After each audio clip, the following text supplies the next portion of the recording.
안녕하세요. 사연에 빠지다의 DJ 민영입니다. 오늘도 2가지 사연 준비되어 있으니 끝까지 함께 해주시고요. 구독과 좋아요 버튼도 눌러주세요. 그럼 오늘의 사연 함께 시작해볼게요. 안녕하세요.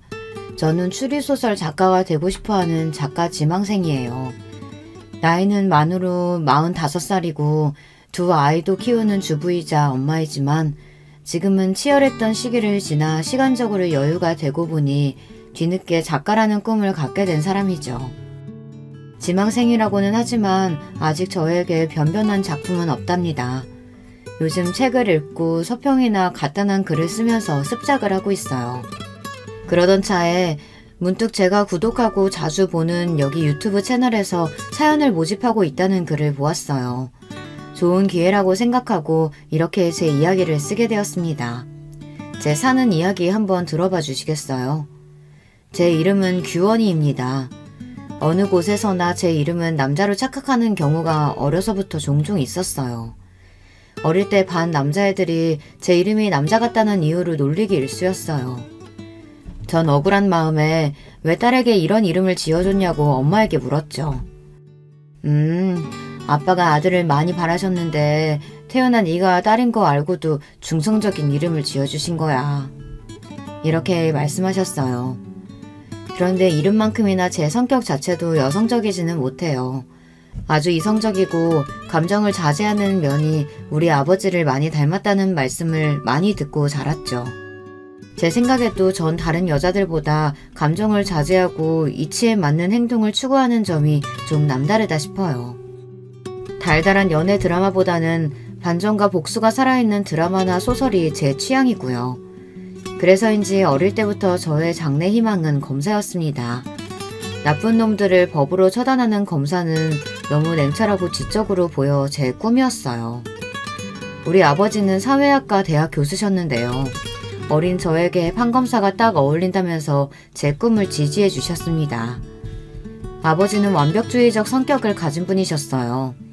우리 집은 이런 아버지 때문에 늘 먼지 하나 없이 반질반질하고 청결한 상태를 유지했고 전 어디서나 사람들 앞에서 항상 예의 있고 반듯한 모습으로 있어야 했어요. 학교 성적은 당시의 학창시절만큼이나 탑을 유지해야 한다고 강요하셨어요. 그리고 실수를 조금이라도 하면 자식이라거나 어린 나이라고 해도 용납해 주시지 않았어요. 아버지가 강의 자료나 책을 집필하시는 일을 전 국민학교 때부터 도와드렸는데요. 사실 10살 남짓한 아이가 글을 쓰다가 오타를 쓸 수도 있잖아요.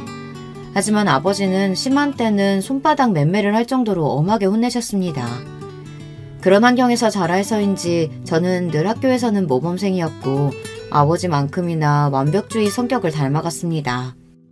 아마도 아버지와 저로 인해 가장 고통받는 분은 엄마가 아니셨을까 싶어요. 우리 엄마는 동화작가셨어요. 엄마는 감성이 풍부하셨고 자식인 저를 늘 따스하게 감싸주며 사랑을 표현해주시는 분이셨죠. 그런데 냉정한 성격에 감정 표현에 무뚝뚝한 남편에다 딸까지. 내 팔자가 그렇지. 상전을 2명이나 모시고 살아요 내가. 사람이니까 이 정도 실수할 수 있는 거지. 그거 좀 실수하면 부녀가 다 파르르 하니 원. 아주 찔러도 피 한 방울 안 나올 사람들이라니까. 엄마는 이렇게 한탄하고는 하셨어요. 하지만 전 엄마가 아주 좋았어요. 제가 속을 다 드러내고 겪었던 일이나 감정도 다 털어놓고 말할 수 있는 사람은 바로 우리 엄마였거든요. 엄마도 하나뿐인 딸이 유일한 대화 상대라고 하시면서 우리 둘은 친구처럼 모든 이야기를 하는 베스트 프렌드예요. 엄격하고 차가운 아버지라고 해도 2분이 사랑해서 저를 낳으셨잖아요.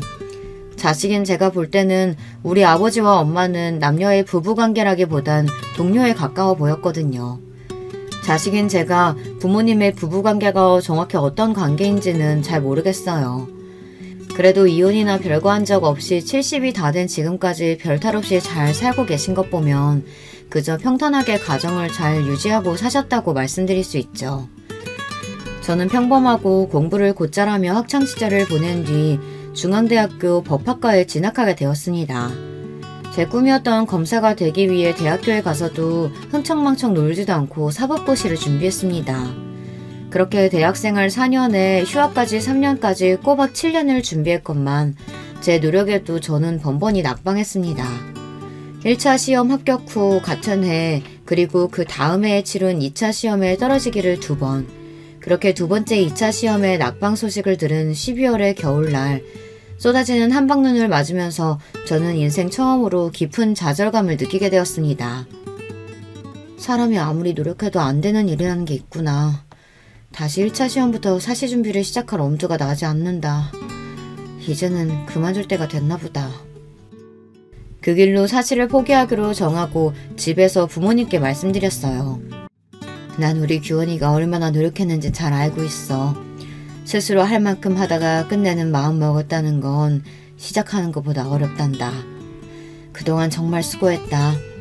앞으로 더 재미있고 좋은 일 찾아보자. 이렇게 제 얼굴을 쓰다듬으며 격려해 주시는 엄마와 달리 우리 아버지는 결과는 아쉽지만 수고했구나 한마디를 하시고 서재에 들어가셔서 그날 저녁밥도 거르셨습니다. 아마 저만큼이나 아빠는 제 꿈에 거는 기대가 크셨고 그만큼 실망을 하셨을 거예요. 오랜 꿈을 접고 나서 대학교도 졸업한 마당에 무엇을 해야 하나 특별히 할 일을 잡지 못하고 시간을 보내고 있었어요. 그러다 보니 제 나이가 어느덧 28, 홍기에 들어서자 아버지는 제 신랑감으로 점찍어 온 남자가 있다고 했습니다. 그는 아버지의 휘문교교 동창으로 절친한 친구분의 둘째 아들로 중견기업에 다니고 있는 능력 있는 인재라고 아버지는 소개하셨어요. 결혼하지 않고 살 생각은 해보지 않았고 사귀는 남자나 마음에 담아둔 남자도 없었기 때문에 굳이 아버지의 제안, 아니 강요를 거절할 이유는 없었습니다. 단지 어른들의 집안끼리 남녀가 만난다는 사실이 좀 구닥다리 같아서 창피했다는 점 빼고는 말이에요. 어쨌든 어른들끼리 정하신 날짜에 전 단정한 정장을 입고 워커힐 호텔로 갔습니다. 약속한 1시에 늦지 않기 위해 집에서 1시간도 안 되는 가까운 거리이지만 더 일찍 나선 저는 택시를 타고 가던 길에 문자 한 통을 받았습니다. 그 문자는 만나기로 한 맞선남이 보낸 것이었어요. 안녕하세요. 오늘 만나기로 한 최영훈이라고 합니다. 죄송해서 어쩌죠. 급한 회사 일이 생겨서 지금 회사에 있습니다. 원래 만나기로 한 워커힐 호텔 말고 종로의 썸데이 카페에서 봐도 될까요? 전 약속을 중요시하고 특히 시간 약속은 강박에 가까울 정도로 정확하게 챙기는 성격이라 이때부터 맞선남에 대한 첫인상은 좋지 않았습니다.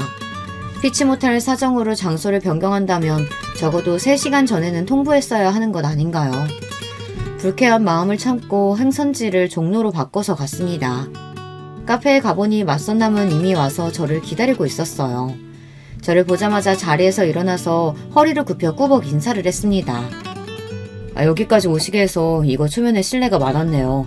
최영훈이라고 합니다. 저희 아버지 친구분의 따님이시라고.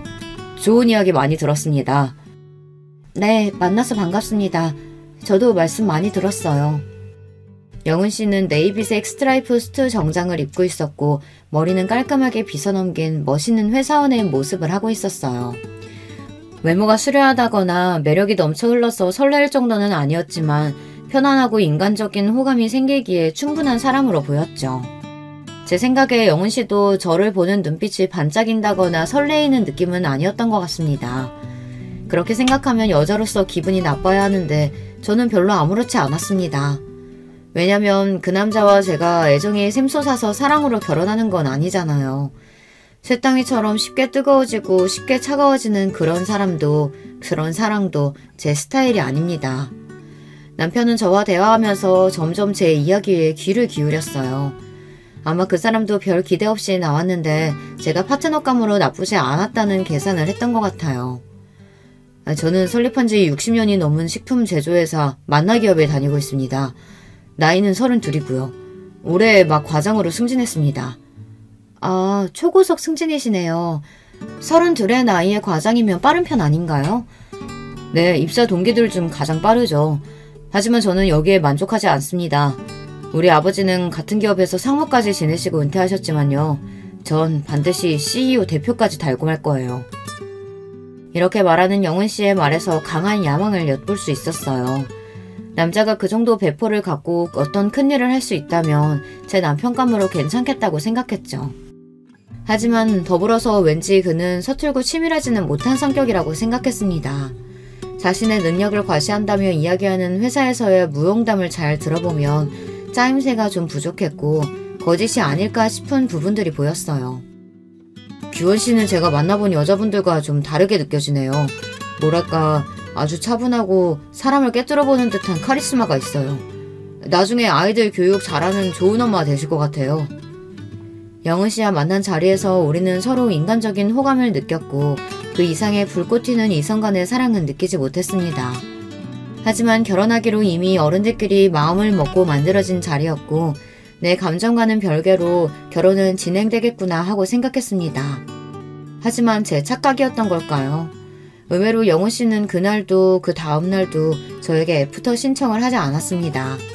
그렇게 여러 날이 지난 어느 날 아버지는 다음 주 주말에 상견례를 할 테니 준비하라고 말씀하시는 거예요. 아니 이런 법이 어디 있나요? 한번 맞선 본 남자와 다음 약속이 상견례라니 여러분은 이해가 되시나요? 아버지, 그 남자와 한 번 만났을 뿐이고 심지어 그 뒤로 애프터 신청도 없었고 우리 연락한 적도 없어요. 그런 사람과 바로 상견례라니 이건 납득이 안 되네요. 넌 그 남자가 싫으냐? 싫고 좋고의 말을 할 수 없을 정도로 모르는 사이예요. 모르는 사람과 어떻게 결혼 이야기를 하며 상견례를 할 수 있어요. 싫은 게 아니면 결혼해도 문제될 거 없지 않느냐. 너희들은 이미 결혼 예정하고 만난 것이니 상견례 한 주에 얼마든지 데이트하면 되는 일이고. 아버지의 말씀에 이상하게도 반박할 말이 없었습니다. 이럴 줄 알았으면 고시 공부하지 말고 연애라도 실컷 해볼 걸 처음으로 후회가 되었어요. 그렇게 그 맞선 남과의 두 번째 만남이자 상견례를 하게 되었어요. 우리 아버지와 영은 씨 아버지는 처음 만나자마자 부둥켜 안고 반가워할 만큼 가까운 사이였어요. 과거에 한 약속대로 우리가 사돈을 맺게 된다면서 참 좋아하셨죠. 하지만 상견례 분위기는 마치 이상한 연극과 같았죠. 가장 친하고 이 분위기를 주도해야 할 결혼 당사자인 저와 영은 씨는 뻘쭘하게 앉아서 간간히 가벼운 이야기만 서로 나누었어요. 그날 잘 들어갔죠?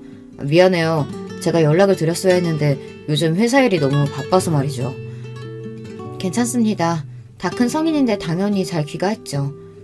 네. 그런데 취미는 어떻게 되세요? 독서요. 어쩐지 규원 씨 이미지가 지적이라서 그런 취미일 것 같았어요. 주로 어떤 책 읽으세요? 추리소설이나 범죄소설 좋아해요. 스티븐 킹이나 히가시노 게이고 아세요? 이렇게 결혼할 당사자가 하는 대화라는 게 처음 만난 사람같이 낯선 거였어요.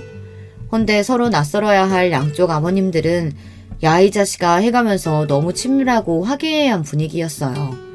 거기에 어머님들은 딱히 어찌할 바를 모르며 음식만 드시거나 어디 눈둘 데도 없이 불편해하셨습니다. 특히 영훈씨 어머님은 정말 이상한 반응을 보이셨어요. 일단 저를 처음 보시자마자 그분은 얼어붙어 계셨죠. 그리고 쭉 찢어진 눈으로 한참을 제 아래의 위를 살펴보시고는 기가 차했습니다. 자신의 남편과 우리 아버지, 어머니를 모두 뚫어져라 보곤 자신의 감정을 억누르는 듯 했어요. 이후 인사하는 제 목소리를 듣고도 잠깐 멈칫하더니 불안한 반응까지 보였습니다. 저는 이분이 오늘 어디가 아프신가 싶어서 어디 불편하신가요? 말씀 주시면 도와드릴게요. 아, 됐어요. 처음 만난 예비 며느리에게 과하게 쌀쌀맞은 반응이었습니다. 이렇게 기묘한 상견례 자리에서 어색한 결혼 당사자들과 불편함이 가득한 어머님들에도 불구하고 결혼식 날짜와 장소까지 일사천리로 잡혔습니다. 무려 2달 반 뒤에 급박한 날짜였지만 양쪽 아버지들의 추진력으로 결혼 준비는 빠르고 차질 없이 이뤄졌어요. 영훈 씨와 데이트 10번도 못 채우고 우린 결혼을 했습니다. 하지만 우리 엄마는 결혼식 전날 제 손을 잡고 걱정 가득한 얼굴로 말씀하셨어요. 규원아, 아무리 아버지가 무섭다고 억지로 결혼해서는 안 돼. 10번도 안 만난 남자에게 네 인생 맡기는 것이 난 아무래도 걱정되는구나. 저도 이런 결혼이 있나 싶게 어이없긴 해도 그래도 엄마, 그 사람이 싫거나 밉진 않아요. 인간적인 호감도 있으니 잘 살아볼게요. 너무 걱정 마요. 아니, 영훈이보다도 그 집 엄마 말이다. 상견례 때 봤을 땐 인상이 너무 아니더라. 반응도 좀 이상했고 말이야. 가뜩이나 시댁에서 시무자리는 중요한데 그때 너를 보는 눈빛하며 말투가 마치 원수 보듯 한 게 말이지. 내 딸을 그런 집에 보낸다는 게 난 너무 꺼림칙하다. 번갯불에 콩 구워 먹듯 한 결혼이었지만 엄마의 걱정과 달리 결혼 생활은 평온했습니다. 전 남편이 회사에 간 사이 오전에는 집안일을 해놓고 오후에는 도서관에 가서 남편이 부탁한 자료를 찾고 검토해서 요약까지 해놨어요. 그리고 제가 좋아하는 책을 보다 근처 카페에 들려서 음악을 들으며 커피 한 잔을 하고 집에 돌아옵니다. 남편의 저녁 준비를 하다가 남편이 집에 오면 같이 저녁을 먹고 하루의 이야기를 하다 같이 잠이 듭니다. 이런 전업주부 생활이 전 안 맞는 옷과 같을 줄 알았는데 의외로 재미있고 마음에 평온함을 주는 생활이라 잘 적응하면서 지내고 있었어요. 제가 이해심이 깊고 성격이 무던한 편이라 같이 지내기에 편안하고 회사 일에도 많은 도움을 주고 있다며 남편은 고마워했어요.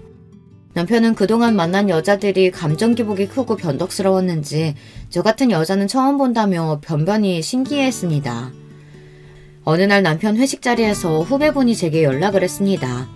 최 과장님이 너무 많이 취해서 사모님이 모시러 와주셔야겠다고요. 차를 몰고 종로로 가보니 남편은 인사불성의 상태였고 저는 동료분의 도움으로 남편을 차에 태워 집으로 운전하는 중이었습니다. 남편은 잔뜩 취한 채로 제 손을 잡고 다른 여자의 이름을 부르기 시작했습니다. 소영아 보고 싶다. 미안하다. 그 여자가 누구인지는 모르겠지만 짐작은 할 수 있었어요. 남편이 저와 선을 보기 전에 이야기를 얼핏 들었기 때문입니다. 남편은 소영이라는 여자와 군대 다녀와서부터 사귀었고 많이 사랑하는 사이였다고 해요. 결혼을 약속할 만큼.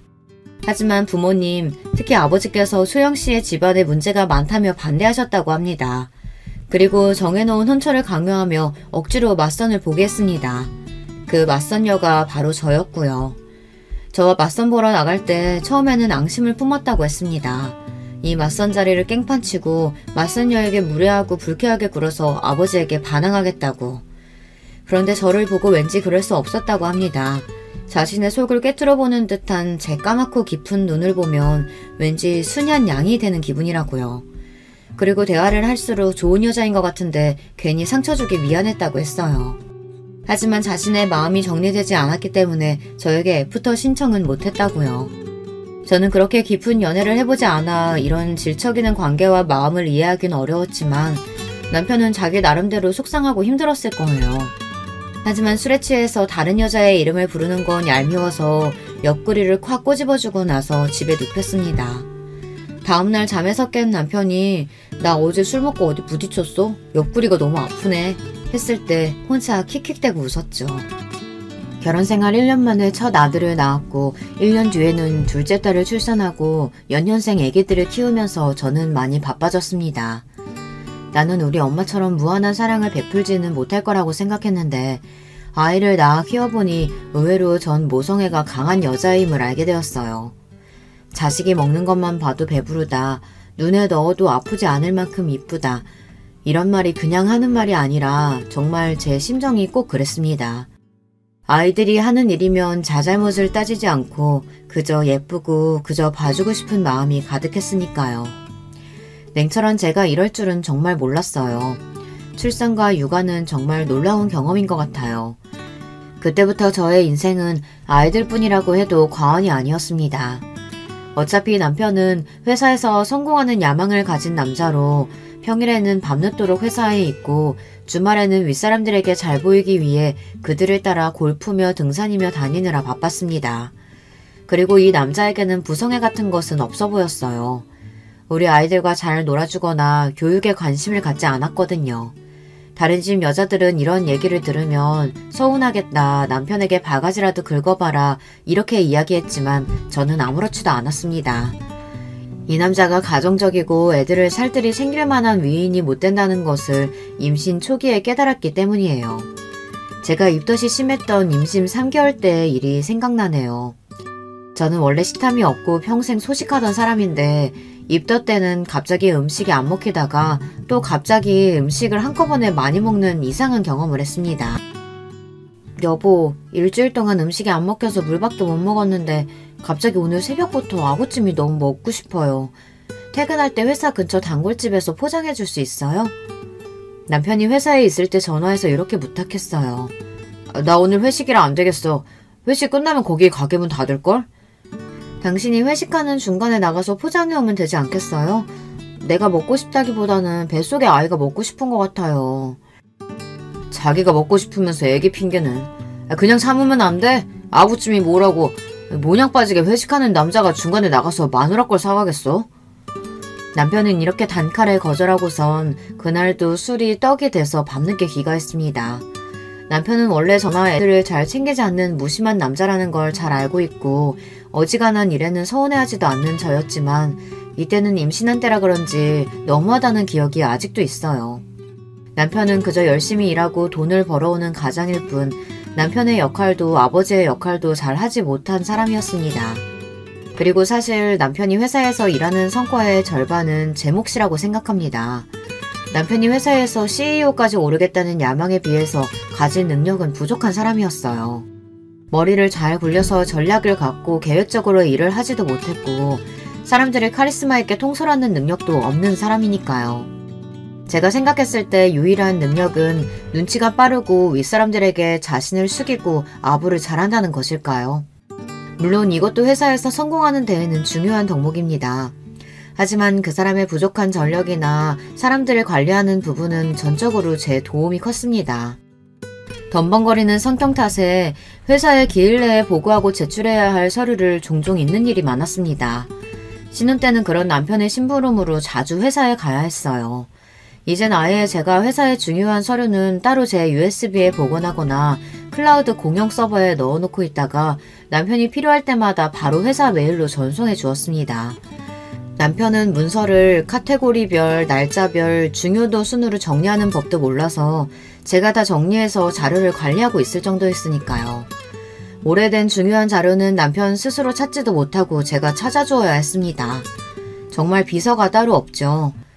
남편은 결혼할 당시 이미 초임 과장 직급이었어요.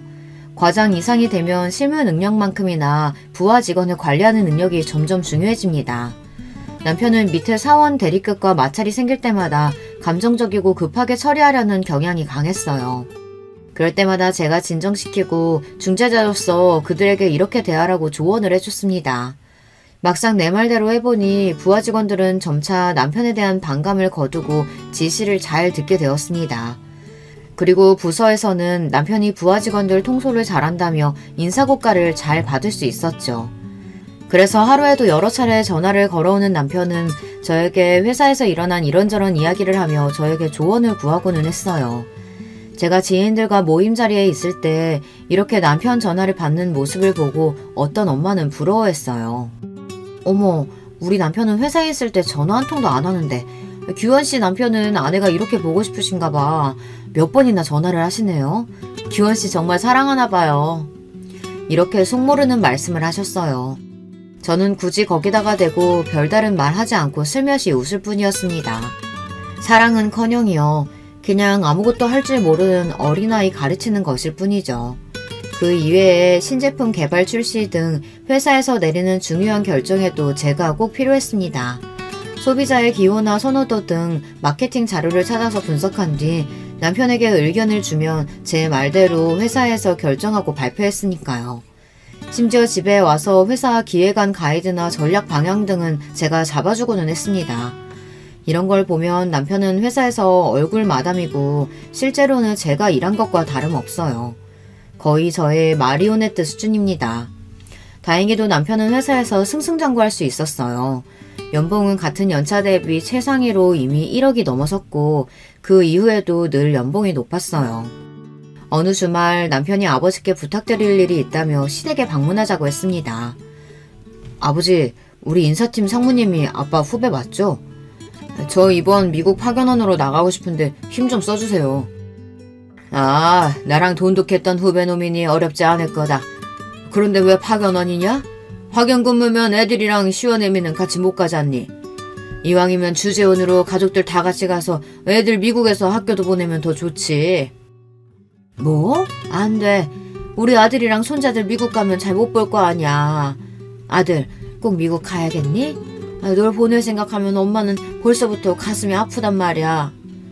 몇 년이나 있는다고 가족들을 다 같이 가겠어요. 괜히 고생만 하지. 여보, 이런 이야기는 미리 나랑 상의했으면 좋았을 텐데요. 우리 애들 미국에서 지내는 것도 좋은 경험일 것 같아요. 회사 일로 한국에 들어와야 하면 당신만 들어오고 제가 미국에서 애들 케어해도 괜찮아요. 얘, 너는 무슨 말을 그렇게 하니? 우리 아들만 죽어라 고생하다가 하라는 거 아니야? 신세 좋게 집에서 애들이나 키우면서 바깥 일은 남편이 하자는 대로 하면 따르는 거지. 난 우리 명훈이가 미국 가서 자기 뜻 펼치는 게 좋겠구나. 엄마가 따라가도 되지? 남편 회사 일 결정을 실제로 제가 다 하고 있다는 얘기를 하고 싶었지만 시몬은 아주 감정적인 분이고 말이 통하지 않아서 전 아무 말 하지 않고 가만히 있었습니다. 그리고 남편은 미국 지사 파견 근무로 1년 정도 나가 있게 되었어요. 하지만 남편이 미국으로 파견 근무를 나간 속셈은 따로 있었다는 것을 나중에 알게 되었습니다. 파견 근무에서 돌아와서 남편의 친구들이 집에 모여 와인 파티를 하게 되었어요. 파티 음식을 내오려고 그 자리를 잠깐씩 오가며 남편 친구들이 하는 이야기를 듣게 되었습니다. 야, 너 미국에서 재미 좋았다면서? 진철이가 그러더라, 현지처. 뭔 소리야, 현지처라니. 아, 소영이 얘기야? 소영이가 미국에 있는 법원에서 몇 년 일하고 있다고 해서 나도 해외 근무 핑계대고 같이 가서 지냈지. 회사 커리어도 쌓고 자유롭게 소영이랑도 지내고. 이 자식 그렇게 좋았냐? 신소영, 그 여자의 이름을 여기서 다시 듣게 되다니. 남편이 미국에서 근무한 이유가 예전 여자랑 지내기 위해서였다니. 그 사실을 알고는 배신감에 몸이 떨렸습니다. 파티가 끝나고 저는 남편에게 가서 조용히 이야기했어요. 지나간 과거는 용서해줄게. 첫 딸린 네가 신나게 그 여자랑 즐긴 그 1년도 말이야. 앞으로도 그 여자랑 만나서 내 애들 아빠가 불륜남이라는 게 알려지면 난 용서 안 해. 그 여자랑 정리하고 그 증명을 해와. 내가 직접 그 여자 만날 수도 있어. 그리고 무슨 일이든 할 거야. 내 성격 알죠? 남편은 처음 보는 저의 무서운 협박에 적지 않게 놀란 것 같았어요. 다음날 저는 최 과장의 미국 지사 근무, 미국의 현지처와 동거하기 위해서 라는 제목으로 글을 써서 남편의 메일로 보냈습니다. 회사 사내 게시판에 이거 올리면 재밌겠죠? 신소영과 관계는 끝났나요? 라고 덧붙여서 말입니다. 이러자 남편은 겁을 먹고 생각보다 빠르게 신소영과의 관계를 정리했던 것 같습니다. 남편이 결혼하고 싶은 여자이고 그렇게 많이 사랑했다고 들었는데 고작 이 정도 협박으로 정리를 하다니 좀 신기하기는 했어요. 역시 남녀간의 사랑이란 참 더덥구나 싶고 대단한 사랑이 아니라 그저 불륜이었을 뿐인 건가 싶어서 비웃음이 나더군요. 제가 말씀드렸잖아요. 남편은 그렇게 치밀하지 못하다고요. 자기가 하는 거짓말들을 제가 다 속아 넘어갈 거라고 생각하니 어이가 없었어요. 밖에서 여자애는 술집 가서 놀고 오는 건 이미 알고 있고요. 그렇게 한번 놀고 오는 거 정도는 별소리 없이 넘어가 줬을 뿐입니다. 그리고 그 남자는 자신의 커리어와 인생을 희생할 만큼 누군가를 깊이 사랑할 만한 미인이 못 된다는 것을 아내인 제가 알고 있어요. 남편이 바람 폈다는 일은 그래도 제가 감당할 수 있었어요. 결혼 생활 동안 감당하기 힘들었던 사람은 바로 시모였습니다. 사람이 누군가를 너무 미워하면 우린 그렇게 생각하잖아요. 상대방이 그만큼 미워할 짓을 했을 거라고요. 그런데 제가 당해보니 전혀 아닌 경우도 있더라고요. 시모는 그냥 저를 처음 봤을 때부터 못 볼 것을 본 것처럼 놀라고 소름끼쳐 했습니다. 제가 입을 여니 더욱 저를 뻔히 쳐다보면서 그냥 제가 싫다고 하네요. 학벌도 집안도 성격에 문제가 있어서가 자신에게 뭘 잘못해서가 아니고 그냥 싫다고 하니 당하는 당사자로서 미치고 팔짝 뛰겠더군요. 그리고 감정위복이 널뛰고 저만 보면 히스테리를 부리니까 저는 시모를 대하는 일이 너무 어렵고 힘들었습니다. 어머님, 이번 돌아오는 생신 때는 뭐 드시고 싶으신 거 있으세요? 너 입은 옷 그게 뭐니? 네가 그런 화사한 핑크색이 어울린다고 생각하니? 아휴, 꼴 사나워서 못 보겠네. 이렇게 질문에 전혀 엉뚱한 대답을 하는 데다가 밑도 끝도 없이 제 옷차림을 보기 싫다고 하는 날도 있었습니다. 시모는 제가 남편 옆에 앉아있는 것도 싫어했습니다. 남편 옆에 제가 있으면 그 사일이 비집고 들어와서 자기가 앉거나 남편을 불러내거나 아니면 저에게 다른 일을 시켰어요. 그래서 전 시댁에 가면 무조건 따로에 혼자 앉아있는 것이 편합니다. 절 잡아먹을 것 같이 구는 시모도 싫고 남편 옆에 있으면 못 살게 구니까요. 시부는 그래도 말이 통하는 이성적인 분이십니다. 며느리 사랑은 시부라고 하더니 이 집안에서 따스하게 대해주시는 분은 시부뿐인 것 같아요. 시모가 구박하면 조용히 제게 와서 손을 잡고 미안하다 아가, 내가 부덕한 탓이구나 하고 저를 위로해 주셨어요. 왜 시부가 미안하다고 하는지 이해가 안 갔지만 누군가 내 편이 있다는 일이 이렇게 든든한지 미처 몰랐죠. 시부는 남편과 시모 몰래 저를 챙겨주시는 부분도 많았습니다. 생일이나 기념일에 꽃바구니를 배달시켜주시고 아무 날도 아닌데 저만 보면 용돈을 자꾸 주시려고 해요. 아마도 히스테리 부리는 시모를 견디는 며느리가 남편 내조 잘하는 며느리가 이뻐서일 거라고 추측해봅니다. 하지만 시부에게도 이상한 부분이 있었습니다. 어느 날 시댁에 저 혼자 남아서 집안 곳곳을 구경하고 있었어요. 시부의 서재에는 많은 책들이 책장을 채우고 있었고 책을 좋아하는 저는 그곳을 한참 보다 어떤 여자 사진을 발견하게 됩니다. 흑백 사진으로 젊은 여자가 웃고 있었는데 분명 시부가 예전 좋아했던 여자일 것 같다는 촉이 왔어요. 저는 정말 놀랐습니다. 이런 은밀한 과거의 사진을 어디 서랍장에 숨긴 것도 아니고 그 질투심 많은 시모가 이걸 가만히 뒀다는 것이 신기했어요. 남편이 결혼 전 사귀었던 신소영도 그렇고 시부에게까지 내연녀가 있었던 걸까 이런 의문이 들었습니다. 왜 아버지가 바람피면 아들도 똑같이 바람핀다는 얘기 있지 않아요. 그래서 혹시 시부가 그 과거의 연인을 지금까지 만나는 걸까 의심을 했죠. 하지만 시부는 바람까지 가지는 않고 아직까지도 그 연심을 간직하고 있던 것이었어요. 바람피고 다니는 남편에 비하면 시부는 순수한 순정남이네요. 결혼 이후로는 바람을 피운 것 같지도 않았는데 시모는 계속 옛날 일을 꺼내며 원망하고 괴롭히고는 했으니까요. 오히려 시부가 불쌍해 보였습니다. 시모는 사람에게 집착하고 정말 피를 말리는 사람이었기 때문에 50년을 함께 산 시부가 대단해 보일 정도였으니까요. 그런데 사진을 다시 본 저는 머리를 얻어맞은 듯 했습니다. 사진 속의 그 여자가 저를 많이 닮아있던 거예요. 흑백 사진임에도 얼굴형이나 머리 길이, 눈썹 모양까지 제가 봐도 꽤 많이 닮아있다는 것을 알 수 있었어요. 그제서야 주막능처럼 스치고 지나간 기억들. 아, 내가 이 여자와 닮아서 시모가 날 처음 봤을 때부터 그렇게 지독하게 미워했던 거구나. 시부는 특별히 나를 더 챙겨준 거구나. 미안하다고까지 말씀하셨는데 그건 제게 한 게 아니라 옛사랑에게 한 걸까요? 그제야 그 모든 상황이 이해가 되었습니다. 나중에 시부와 절친이신 우리 아버지를 통해 시부에 대한 사연을 들을 수 있었어요. 시부는 원래 같은 대학교에 다니는 사랑하는 여자와 오래 사귀었다고 해요. 또 그 여자와 지금 시모는 같은 대학교의 같은 과 친구였으니 이 세 분은 삼각관계였던 거죠. 하지만 시부가 친구와 연애하는 그때부터 시모는 이미 마음속으로 몰래 시부를 좋아하고 있었다고 했습니다. 하지만 시부가 대학교를 졸업한 뒤 만나기업에 취직한 후 혼담이 오갈 무렵 사귀던 여자분 집안의 가세가 기울었다고 해요. 이 틈을 타서 시모는 자신의 시부모님에게 자신의 집안은 재력이 있다고 어필하며 마음에 들려고 노력했다고 해요. 자기 친정아버지에게 울며 졸라대서 적극적으로 혼사를 추진하도록 만들었고요. 그러다가 결국 시부의 뜻과는 달리 시모와 결혼을 하게 된 겁니다. 하지만 억지로 결혼한 뒤에도 시부는 시모에게 눈길 한번 정 한번 주질 않고 회사일만 했대요. 그 친구가 참 불쌍하지. 재수씨 때문에 사랑하는 여자 잃고 마음을 닫고 무늬만 부부처럼 몇십 년을 산 게야. 그런데 재수씨는 남편이 그럴수록 더 집착하고 질투해서 평생 시달리며 살았으니 말이야. 결국 시모는 남편에게서 받지 못한 사랑을 자기 아들에게서 보상받고 싶어 했어요. 남편은 늘 시모의 간섭과 통제 아래에서 살았던 것 같아요. 지금도 시모는 한 번씩 남편의 셔츠와 속옷 같은 것까지 사다가 보냅니다. 아내인 제가 10년 넘게 챙겨주고 살고 있는데 참 기가 막힌 집착이죠. 지난번 제사 음식을 차리기 위해 시댁 근처 시장에서 장을 본 날 이런 광경을 목격했답니다.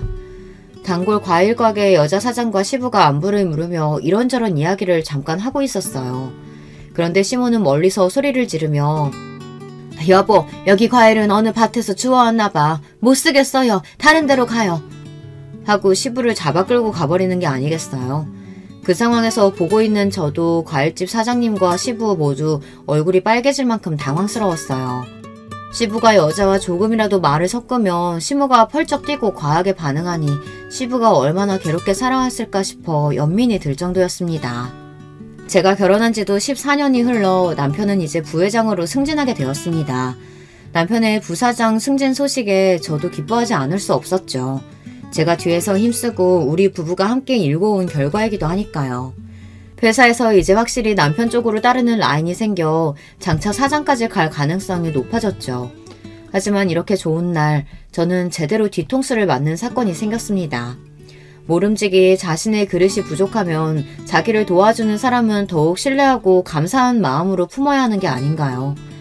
가정에서나 회사에서나 정말 헌신적으로 자신을 도와준 조강지처인 저를 남편과 시모는 내쫓으려고 계획을 세운 겁니다. 시모는 제가 아무 잘못한 것이 없이 그냥 쭉 미워했죠. 거기에 남편은 예전에 만났던 내연녀인 신소영을 부인 자리에 들어앉히려는 속셈을 갖고 있었던 거죠. 예전에 미국에서 바람피다 걸려서 관계를 끊었다가 최근 미국 지사 출장이 잦아지면서 다시 만났던 모양입니다. 신소영이라는 여자도 웃긴 게 그냥 과장 나부랭일 때에는 이혼 요구 없이 불륜관계만 갔더니 남편이 이제 사장 자리에 오를 것 같으니 사모 자리가 탐났는지 적극적으로 이혼해서 자기랑 결혼하라며 욕심을 내는 겁니다. 저는 하루아침에 헌신짝처럼 버려지게 생겼어요. 남편과 시모는 당장 이혼해달라며 저에게 삿대질을 하며 소리쳤습니다. 별 볼 일 없는 니년이 사장 사모님 소리 듣는 꼴 내가 못 봐. 당신이라는 여자 지긋지긋해. 남편 알기를 우습게 알고 맨날 지적하고 지시하고 네가 사장이야? 당신같이 뻣뻣한 여자 말고 야들야들하고 여자같이 구는 사람이랑 살 거야. 진짜 내가 사랑해온 여자랑 내 남은 삶을 살 거라고. 그럼 내 아들이 어떤 사람인데 이제 만나 기업 사장이 될 우리 아들인데 저런 여자 갖다 버리고 입맛에 맞는 여자 들이잡구나. 이렇게 기가 막히고 억울한 일을 제가 당하다 보니 말문이 막혀서 제대로 항변도 못했어요. 그들이 집을 나가고 혼자 곰곰이 생각해봤습니다. 내가 살아온 인생이 정말 이 정도밖에 안 되는 걸까? 결혼 생활 전부를 남편의 출세와 아이들의 행복을 위해 살았는데 결과는 고작 이것이라니. 믿을 수가 없었고 너무 억울해서 누구라도 붙잡고 호소하고 싶었어요. 하지만 그런 제 심정과는 별개로 전 저 남편과 시모랑 계속 사는 것이 과연 옳은 일일까 하는 고민이 되었습니다. 당연히 저들에게 복수하고 싶죠. 하지만 복수하겠다고 이혼하지 않고 버티면 제 인생이 너무 시궁창같이 구질구질해질 것만 같은 거예요. 그래서 저는 쿨하게 저들의 요구대로 이혼을 해주고 제가 얻을 것은 얻어내자라는 마음이었습니다. 저는 법대 동창생 중 변호사로 개업한 친구를 만나 이혼 조정 합의서를 작성했습니다. 이혼 합의서에는 제가 요구하는 몇 가지 조건을 달았어요. 첫째, 아이들의 친권과 양육권은 내가 갖는다. 둘째, 아이들 양육비 월 700만원, 현금 10억과 경기도 양평에 별장 명의를 넘겨달라. 별장 사용은 그 전과 동일하게 남편 시댁 모두 공동으로 가능하다. 별장의 시가는 20억이 넘습니다. 셋째, 남편은 어느 누구와 만나서 동거하든 상관없지만 법적인 혼인 및 결혼을 하게 될 때에는 아이들의 친권자이자 양육자인 저의 동의를 얻어야 한다. 왜냐하면 신소영이 법적 배우자가 되면 남편 재산에 대한 권리가 생길 것이고 둘 사이에 자식이라도 낳게 된다면 나중에 우리 애들에게 갈 유산은 확연히 줄어들 테니까요. 그리고 변호사는 따로 남편에게 협박 아닌 협박의 말을 덧붙였습니다. 아내분은 남편이 회사에서 횡령한 증거와 거래하는 벤더 업체에서 로비받은 증거 등을 갖고 계시더군요. 남편분의 회사 생활을 끝낼 수 있는 많은 비밀을 알고 계신 것 같으니 조심하시는 편이 좋겠습니다. 저와 변호사가 나중에 복수를 위해서 치밀하게 세운 이 이혼 조건을 남편은 순순히 소용했습니다. 명석하지 못한 남편은 이 조건들이 어떤 것을 의미하는지 장차 어떤 일이 생길지 예측하지 못하는 위인이니까요. 오히려 시모는 현재 우리가 함께 살고 있던 일원동 빌라에 대해 재산 분할을 하지 않아 다행이라며 그가 10억과 별장 명의 따위 얼마든지 줄 수 있다고 좋아했습니다. 일원동 빌라는 시가가 40억 가까이 되지만 저는 그것은 탐나지 않았습니다. 애들의 양육비와 현금 10억으로도 앞으로 생활하는 데 불편함이 없을 거고 양평 별장은 당장 팔 필요는 없지만 다른 이유로 저에게 필요했습니다. 이 별장이 어떻게 쓸지 여러분께 조금 뒤에 제가 알려드릴 예정이니 조금만 기다려주세요. 시모는 제가 이혼할 때 의기양양한 얼굴로 이런 말을 남기고 헤어졌습니다. 너 그동안 내가 왜 그렇게 너 미워했는지 궁금했지? 궁금했을 게다. 이제 남이 되니까 솔직히 얘기하면 넌 신기할 정도로 그 잡것하고 닮았어. 처음에는 너희 엄마가 그 여자인가 착각했을 정도로 넌 그 여자랑 닮았다. 내 남편과 서로 사랑했던 그 여자 김혜선. 중저음 목소리 톤하며 까만 생머리에 창백한 얼굴, 동그란 눈썹. 그래서 널 처음 본 순간부터 지금까지 난 네가 몸서리치게 싫었다. 이제 내 아들과 헤어지게 되니 아주 속이 후련하네. 앞으로 다시는 보지 말자. 자기 남편과 닮았다는 이유 하나만으로 며느리를 미워하고 살았다니 시모는 정말 질투에 눈이 먼 나머지 정신이 어떻게 된 게 아닐까요? 남편과 시모의 밑바닥까지 보게 된 저도 무능력하고 바람핀 남편도 사이코 시모도 더 이상 함께하기 싫었어요. 제가 이혼하는 과정을 지켜본 우리 친정 부모님은 너무 충격을 받으셨어요. 특히 결혼을 무리하게 추진했던 아버지는 저를 볼 면목이 없다며 너무 미안해하시고 자책하셨죠. 하지만 저는 괜찮았습니다. 결국은 그들에게 복수할 것이니까요. 그래서 전 이혼 때문에 좌절하거나 우울해하지 않았어요. 이혼 뒤 부모님이 사시는 대치동 아파트에서 아이들을 키우며 살게 되었습니다. 아이들은 제가 열심히 뒷바라지하고 교육한 만큼 성실하고 또 공부도 잘하며 심성이 반듯하게 잘 자라고 있어요. 딸은 미술 유학을 가고 싶어 했기 때문에 남편이 보내주는 양육비가 부족해졌습니다. 저는 양육비를 200만원 높여달라고 요구했습니다. 하지만 남편은 이를 거절했고 너랑 애들 쓸 양육비도 이젠 아까워서 안 줄 거야. 억울하면 소송 걸어봐 어디. 우리나라 법상 아무리 이혼합의 조건으로 양육비를 약속했더라도 안 보내면 어떻게 할 수단이 별로 없습니다. 압류 등으로 강요할 수가 없기 때문이죠.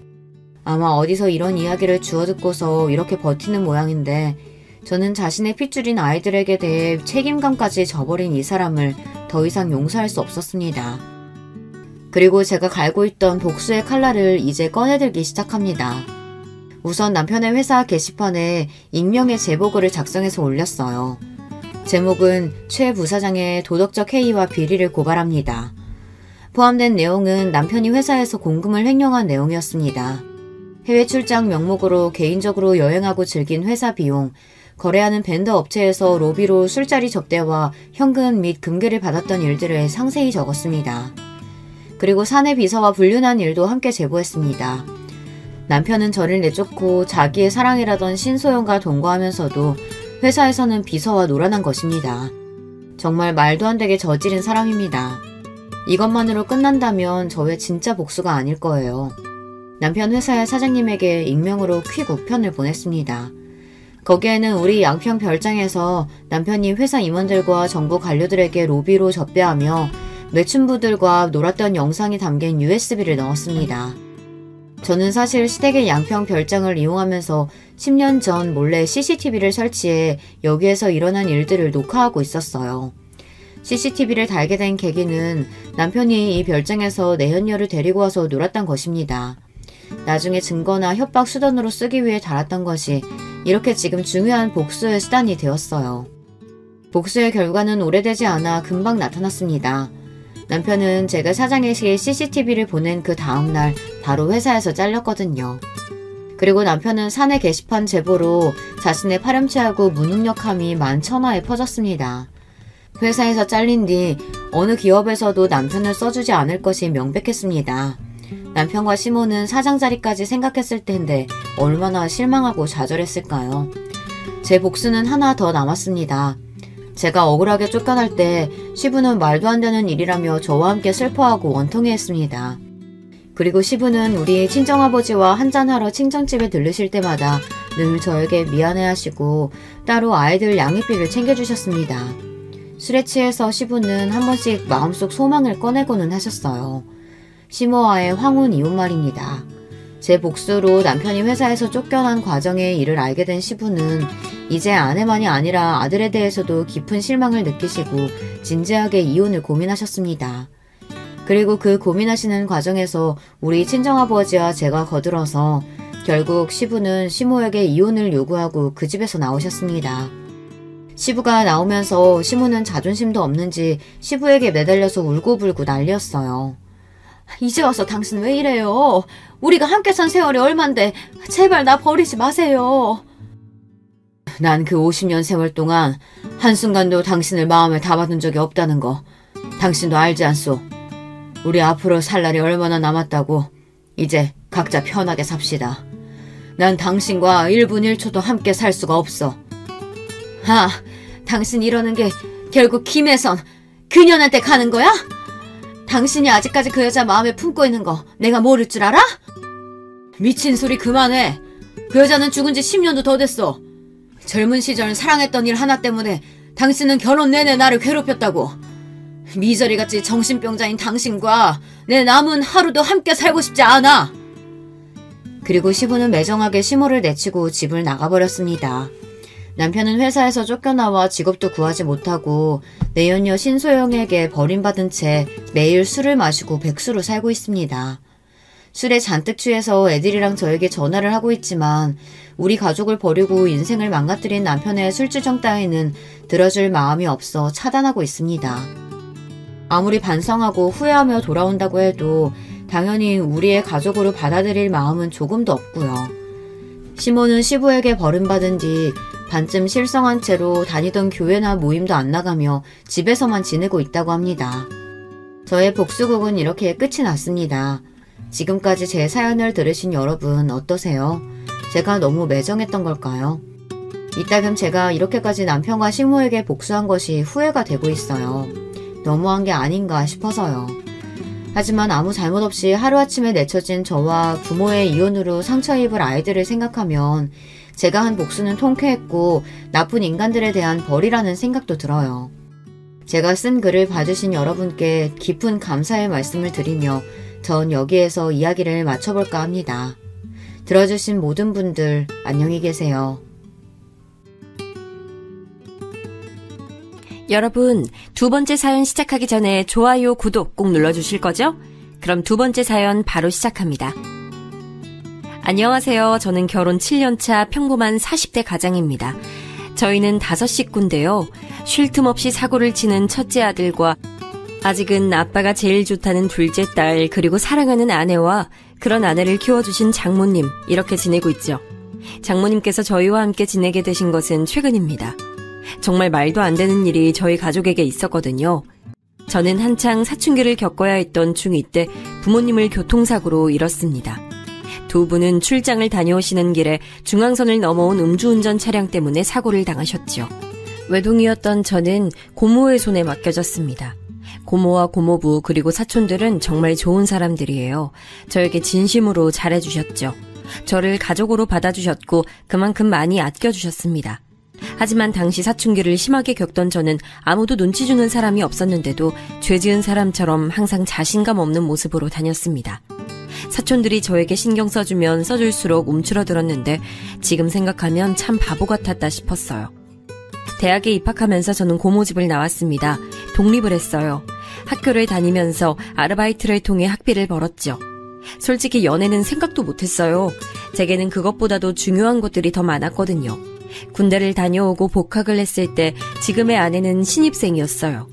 처음엔 선배와 후배 사이였는데 어느 순간인가 그녀에게 호감이 생기더라고요.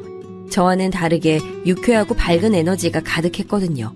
그래서 고백을 했고 우리는 연인이 됐어요. 저는 그녀와 결혼까지도 생각했지만 과연 우리가 결혼을 할 수 있을까 저는 늘 그게 마음에 걸렸어요. 저는 부모님도 형제도 없는 외톨이였고 가진 것이라곤 저 하나뿐인 사람이었으니까요. 그런데 처음 인사를 드리러 간 날 그녀의 어머니께서 저를 너무나도 반갑게 맞이해 주시더라고요. 먹는 모습이 정말 복스럽네. 우리 애들은 뭘 먹어도 깨작거려서 음식 해주는 재미가 없거든. 정말 맛있습니다. 어떻게 만드셨는지 레시피가 궁금할 정도예요. 어머, 말도 어쩜 이렇게 이쁘게 할까? 어머님께서는 식사 시간 내내 반찬을 권해주시면서 저를 챙겨주셨어요. 그리고는 저에 대해서 들은 것이 아무것도 없다고 하시며 이것저것 궁금한 것들을 물어보셨죠. 그런데 부모님에 관해서는 단 한마디도 하지 않으시더라고요. 순간 어머님께서 정말 몰라서 제게 물어보시는 것이 아니구나 싶었죠. 어머님은 그냥 제게 말을 걸고 싶으셨던 것뿐이었어요. 나중에 집에 가려고 일어나는데 어머님께서는 제게 빵빵한 종이 가방을 주셨어요. 오늘 잘 먹던 걸로만 조금씩 쌌어요. 혼자 산다고? 너무 음식 많으면 괜히 상하기만 할 것 같아서 한두 번 먹을 정도로만 챙겼으니까 가져가서 먹어요. 아닙니다. 이렇게까지는. 그리고 다음에 올 때는 먹고 싶은 거 미리 경아한테 말해줘요. 내가 해줄게. 엄마 그러지 마. 오빠가 부담스러워하잖아. 이걸 뭐하러 줘요. 그녀는 제 손에 들린 종이 가방을 어머님께 돌려주며 괜히 한 소리 하더군요. 순간이지만 어머님의 얼굴에 잠깐이지만 섭섭함이 지나가는 게 보였어요. 찰나였지만 어릴 때부터 가족 표정을 살피는 습관이 남아있던 제 눈엔 너무 잘 보였죠. 아닙니다. 감사하게 받겠습니다. 오빠, 엄마가 괜히 그러시는 거야. 굳이 신경 쓰지 않아도 돼. 나 주셨는데 왜 네가 그래. 가져갈 거야. 어머님은 제 말에 활짝 웃으시면서 제 손을 꼭 잡아주셨어요. 그러면서 천천히 토닥이시며 말씀하셨죠. 다음엔 우리말 편하게 해요. 어머니라고 불러주면 더 좋고. 네, 어머니. 제 대답이 마음에 드셨는지 어머님께서는 저를 꼭 안아주시면서 반찬 떨어지면 꼭 놀라오라고 하셨죠. 그렇게 예비 처가를 나서면서 저는 손에 담긴 어머님의 마음이 너무나도 감사하면서 행복했어요. 찾아뵙기 이전에는 제 상황에 괜히 마음이 무거웠는데 말이죠. 그 뒤로 저는 몇 번이고 그녀의 집에 초대를 받았어요. 어머님께서는 제 생일이나 저희 부모님 기일에도 저를 집으로 불러주셨죠. 독립하고 난 이후 그렇게 즐거웠던 생일은 처음이었던 것 같았어요. 부모님께서 살아계실 때처럼 제가 좋아하는 음식들이 가득한 밥상에서 준비된 케이크에 나이만큼 초를 꼽고는 불을 붙였죠. 고모 집에서 있을 때도 생일은 챙겨주셨지만 가족끼리 케이크 촛불은 생각도 안 했거든요. 이건 사위가 아니라 아들이네, 아들. 그러니까 이러다 우리 자리 뺏기겠어. 엄마, 어떻게 우리 다 오빠를 더 좋아하는 것 같아. 몰랐니? 너희 백을 데리고 와봐라. 내가 봤구나. 와, 말이 심하네. 어떻게 그래, 엄마? 예비 처남은 식탁에 자기가 좋아하는 음식이 하나도 없다고 우는 척을 하면서 투덜거렸어요. 그 모습에 자리에 앉은 사람들은 모두 다 빵 터지고 말았죠. 그렇게 저희는 가족들의 축복을 받으면서 결혼식을 올렸어요. 아내는 분가를 원했지만 저는 꼭 어머님을 모시고 살고 싶었어요. 회사도 가깝기도 했지만 어머님과 함께 지내고 싶었거든요. 아내는 처가살이 시키고 싶지 않다고 강력하게 말했지만 저는 전혀 그런 생각이 들지 않았기에 아내를 설득했어요. 하지만 아내보다도 더 큰 벽은 어머님이셨어요. 아이고, 무슨 소리야. 이서방이 왜 여기 들어와서 살아. 됐어. 신혼인데 둘이서 알콩달콩 재밌게 살아봐야지. 애도 가져야 하고. 어머님, 저 눈치 주실 거예요? 막 처가살이 시키실 거예요? 내가 우리 사위한테? 그럴 리가. 보고만 있어도 아까운데 무슨 그런 말을. 그런데 왜 자꾸 오지 말라고 하세요? 어머님께서는 끝까지 반대를 하시더라고요. 그래서 저희는 마침 처가가 있는 아파트 같은 라인에 빈집이 있기에 그곳을 신혼집으로 정했죠. 아내는 이게 무슨 경우냐고 한참을 웃었지만 그래도 싫은 눈치는 아니었어요. 어머님께서도 그렇게까지 하는 거냐고 웃기만 하셨죠. 신혼여행을 다녀오고 나서 저희는 각자의 생활을 시작했어요. 결혼해서 달라질 것이라고 생각했던 것에 비해서 저희는 크게 변한 것이 없었어요. 아침은 가볍게 먹고 저녁은 항상 처가에 들려서 먹고 왔죠. 이럴 거면 그냥 여기서 살아. 무슨 밥을 맨날 먹으러 와? 엄마, 식비 받아, 식비. 너도 안 내는 식비를 왜 우리 사위가 내야 돼? 넌 어디 엄마한테 식비 준 적 있니? 처남, 걱정 마. 당연히 식비 드려야지. 아이고, 너도 그 돈으로 우리 사위 점심이나 든든히 먹어. 어머님 밥이 너무 맛있어서 다른 건 들어가지도 않아요. 아내는 왜 이렇게 넉살이 좋아졌냐고 혀를 내둘렀어요. 연애할 때는 전혀 몰랐던 모습이라고 하면서 제 옆구리를 푹 찔렀어요. 오빠, 적당히 먹어. 이러다 배 나오겠다. 어머니, 저 배 나왔어요? 이렇게 말랐는데 배는 무슨 많이 먹는 것도 아니구만. 괜히 먹는 걸 가지고 그런다. 어머님께서는 보기 좋게 잘 먹는데 구박한다고 아내에게 잔소리하시고는 제 앞으로 반찬을 더 챙겨주셨어요. 처남은 온몸을 부르르 떨면서 닭살 돋는다고 무슨 이런 장모사위 관계가 있냐고 말했죠. 저는 그런 처남의 말에도 기분이 좋았어요. 어머님께서는 괜한 질투라고 말씀하시면서 웃기만 하셨죠. 저희 가족은 정말 행복한 시간들을 보내고 있었어요. 물론 항상 좋을 수만은 없었죠. 그녀와 심하게 싸우기도 했고 그런 날은 둘 다 어머니께 불려가 몇 시간이고 잔소리를 들어야 했습니다. 하지만 그런 순간도 전 좋았어요. 그런데 저희 가족에게 먹구름이 끼기 시작한 것은 처남이 결혼을 하면서부터였어요. 대학원에 진학해서 한창 학교를 다니고 있는 처남은 결혼할 여자가 있다고 하면서 여자를 데려왔어요. 첫인상은 엄청 무뚝뚝하고 까다롭겠구나 싶었어요. 애교 많고 다정한 처남과는 상극이라고 생각했는데 둘이 함께 있는 모습을 보면 그건 또 그거대로 잘 어울리더라고요. 학교 동기라고 했는데 마찬가지로 대학원을 다니고 있다고 하더군요. 저는 솔직히 반대했습니다. 무슨 직장에 있는 것도 아니고 대학원생도 학생 아닙니까?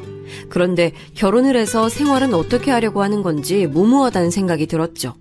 아내 역시 저와 같은 생각을 하고 있었어요. 그녀는 생활비도 스스로 벌어본 적 없으면서 무슨 결혼이냐고 펄쩍 뛰었죠. 하지만 곧 처남댁이 아이를 가졌다는 소리에 저도 아내도 어쩔 수 없구나 싶었어요. 그렇다고 아이를 지우라고 할 수도 없는 노릇이잖아요. 어머니도 아직 결혼은 이르지 않느냐고 하시다가 아이 이야기에 그 말씀이 쏙 들어가셨죠. 아직 아무것도 없는 두 사람은 자연스럽게 어머니 집에 들어와서 사는 것으로 이야기가 됐어요. 처남댁도 아이를 낳고 나면 다시 학교로 돌아갈 생각이라고 하더군요. 결국은 아이를 키우고 케어하는 것을 전부 어머니께서 해야 하는 상황으로 흘러가게 됐어요. 아내는 처남을 불러서는 대학원을 졸업하면 연구소든 어디든 취직해서 독립을 하라고 강력하게 말했어요. 처남은 당연히 발끈했죠. 엄마도 아무 말 없는데 왜 누나가 그래? 엄마가 말씀 안 하시니까 내가 하는 거지. 그리고 엄마가 그런 말씀 하시겠니? 아, 진짜 누나. 안 그래도 머리 복잡한데 누나까지 나서서 이럴 거야? 뭐? 이게 뭘 잘했다고? 아내와 처남은 이야기 시작부터 서로에게 으르렁거리며 언성을 높였어요. 저는 우선 두 사람에게 진정하라고 하고는 처남을 보며 말했어요. 처남, 결혼하고 나면 이제 성인이잖아. 아이가 태어나는 일은 좋은 일이지만 아무리 그래도 처남도 처남댁도 그렇게 학교로 가면 아이를 키우는 일은 전적으로 다 어머니가 챙기셔야 하는데 어머니 연세도 생각해야지. 그건 저도 알죠. 그만큼 저희도 신경 쓸게요. 설마 엄마한테 애 맡기고 나 몰라라 그렇게 할 리가 있겠어요? 그리고 말이 나왔으니 하는 건데요. 매형도 맨날 우리 집 와서 밥 먹잖아요. 그거랑 뭐가 달라요? 아내는 철없는 소리 한다고 혀를 차더니 처남의 머리를 쥐어박으며 말했어요. 다르지. 우리는 엄마 집밥 뻔질나게 드나들면서 얻어먹긴 해도 그만큼 엄마한테 해드리잖아. 넌 이 사람이 하는 것처럼 할 수 있어? 처남은 가만히 생각에 빠진 얼굴로 저를 바라봤어요. 아내는 그런 처남을 더 몰아붙이더군요. 네가 분기별로 친구들이랑 여행 다녀오시라고 보내드리기라도 할 거야? 아니면 기분 전환하시라고 공연을 보여드리기를 해? 너 이 사람 반만큼이라도 하고 나서 그런 말을 해. 그건 아직 내가 공부 중이니까. 그러니까 아직 공부 중인데 사고는 왜 치냐고! 아내는 버럭 소리를 지르며 다시 대화를 원점으로 만들었어요. 처남은 그렇게 될 줄 알았냐고 반박했지만 처음에 비하면 많이 소리가 작아졌죠. 아내와 처남의 다툼은 그날도 아내의 승리로 끝이 났습니다. 처남은 공부를 마치는 대로 취직을 해서 독립을 하겠다고 하더군요. 저는 물론 그런 결심도 중요하지만 그 결심만큼이나 결혼 이후 어머니께 잘해드렸으면 좋겠다고 당부했어요. 처남은 잘 이야기하겠다고 했죠. 가족이 늘어난 것은 확실하게 티가 나더라고요. 저녁을 먹으러 가면 평소에 비해서 사람들이 북적거리는 느낌이 새롭게 다가왔죠. 어머니께서는 임신한 처남댁에 입덧까지 챙기시느라 평소보다 더 바빠 보였어요. 처남댁이 입덧이 심한 편이라 저녁을 따로 먹는다고 하더라고요. 그럼 어머니, 밥상을 따로 챙겨주세요? 원래 저 때는 음식 냄새만 맡아도 죽을 것 같은 거야. 나중에 경아 임신하고 나면 잘 봐. 나도 입덧이 심했던 사람이라 경화도 걱정이니까. 저와 어머니가 도란도란 이야기를 나누며 저녁 식탁을 준비하는데 처남댁이 얼굴을 내밀더군요.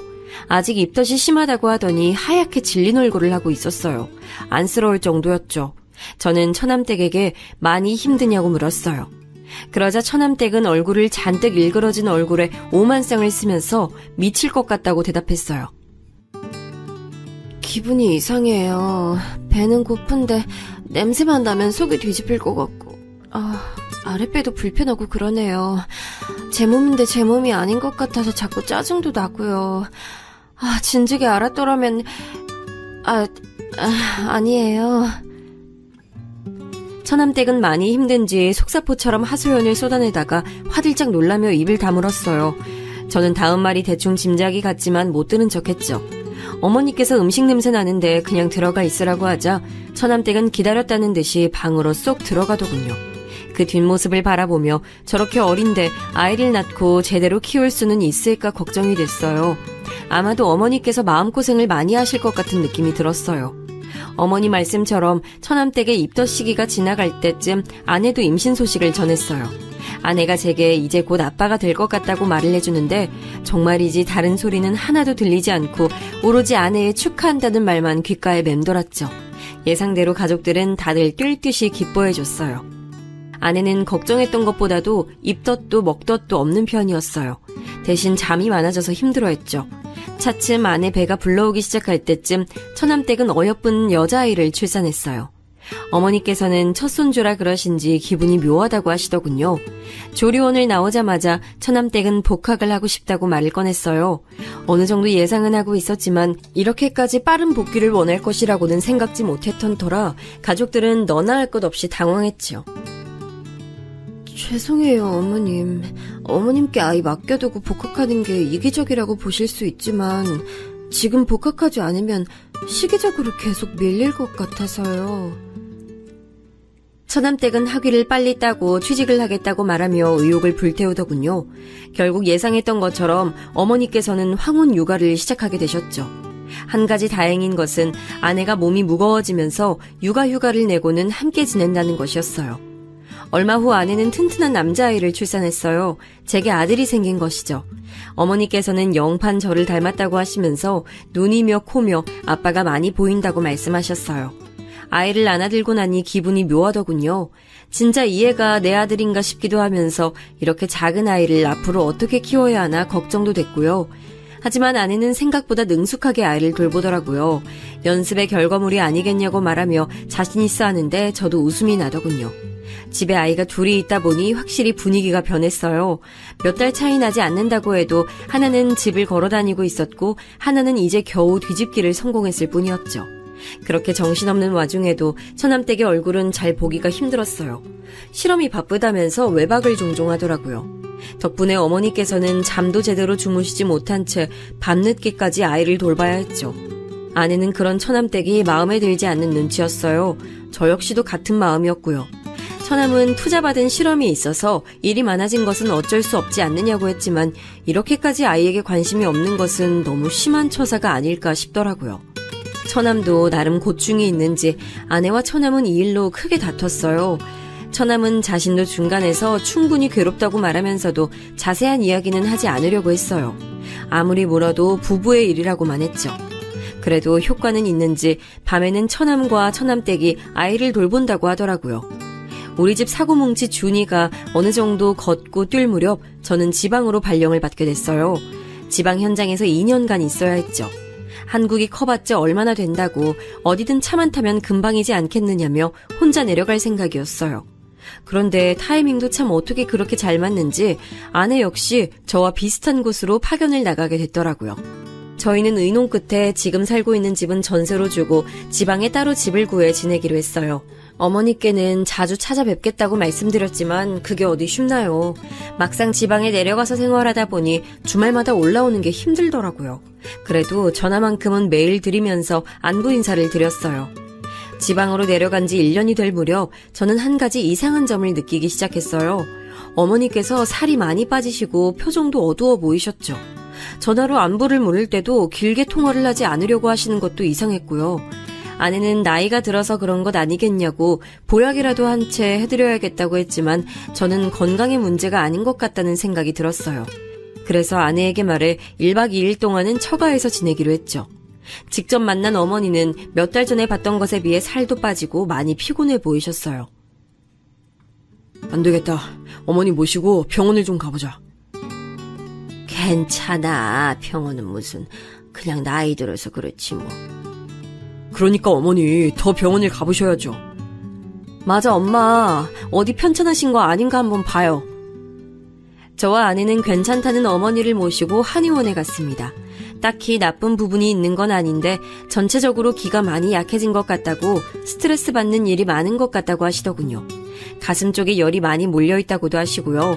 아내는 어머니께 무슨 일이 있으신 거냐고 물었지만 어머니께서는 다 괜찮다고만 하셨어요. 집에 돌아온 우리 어머니께서 푹 쉬도록 자리를 펴드리고는 식사 준비를 시작했어요. 7시가 넘어서야 처남네 부부가 들어왔죠. 언제 오셨어요? 누나, 오면 온다고 말을 하지. 두 사람은 우리를 보고는 깜짝 놀라더군요. 특히 처남댁은 놀라는 것을 넘어 당황스러워하는 기색도 보였어요.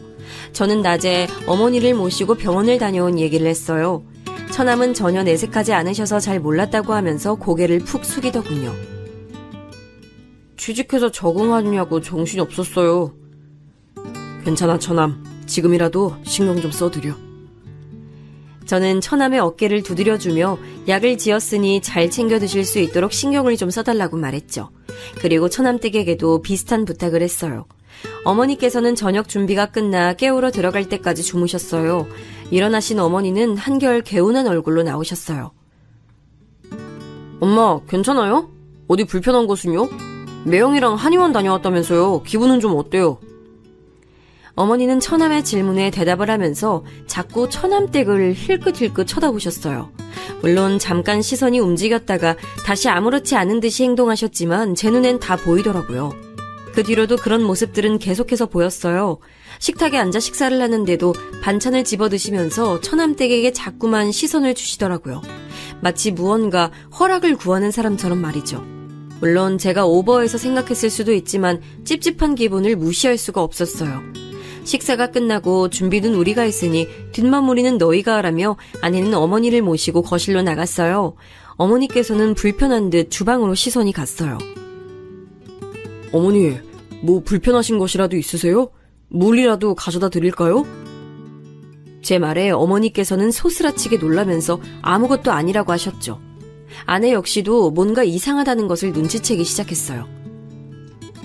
뭘 그렇게 놀라세요? 내가 놀라기는 뭘.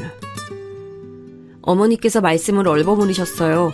곧 처남댁이 과일을 가지고 나오더군요. 그녀는 사과를 예쁘게 깎아서는 어머니께 드셔보시라고 내밀었어요. 어머니께서는 잠시 망설이다가는 잘 먹겠다고 말씀하시면서 과일을 받아 드셨어요. 그 순간이었습니다. 정말 잠깐이었지만 어머니께서는 처남댁과 손이 닿자 흠칫 놀라시는 게 보였죠. 저는 이 문제가 처남댁과 연관이 있겠구나 싶은 생각이 들었어요. 물론 제가 잘못 본 것일 수도 있지만 저녁 시간부터 줄곧 이상한 어머니의 행동에는 다 처남댁이 연관되어 있구나 싶었죠.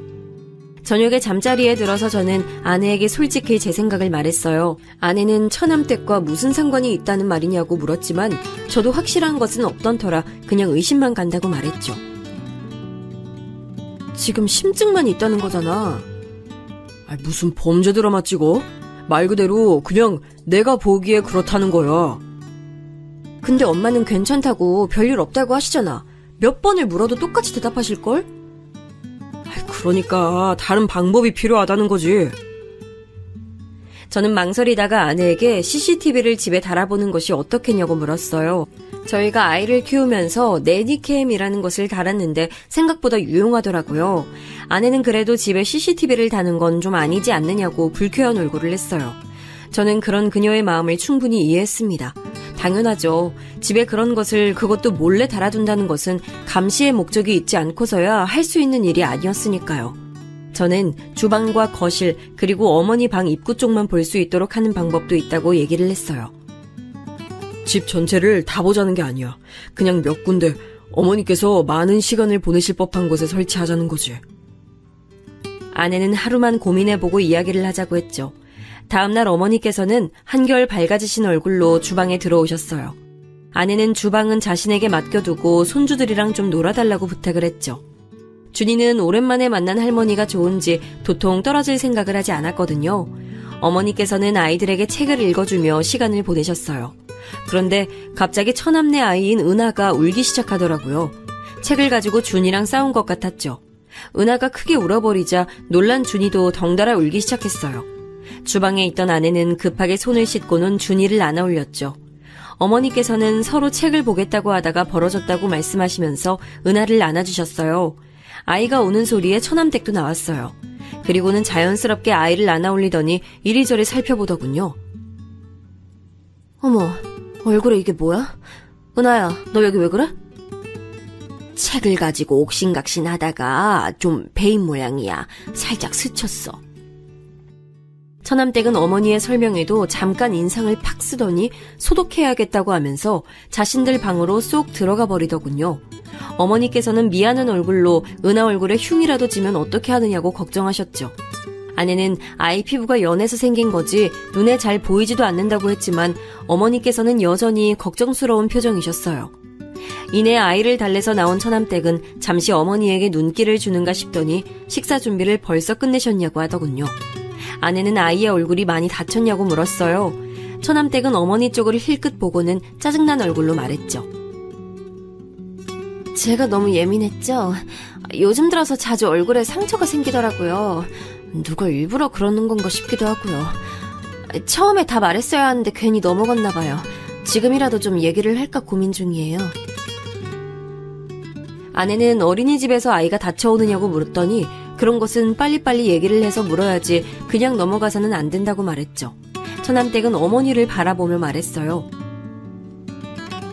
형님 말씀처럼 얘기해야겠어요. 숨긴다고 어디 숨겨질 일도 아닌데 제가 괜히 참아줬나 봐요. 저는 처남댁이 등장하면서부터 줄곧 어머니를 바라보고 있었어요. 확실히 어머님의 얼굴 표정이 시시각각 달라지는 것이 너무나도 잘 보였어요.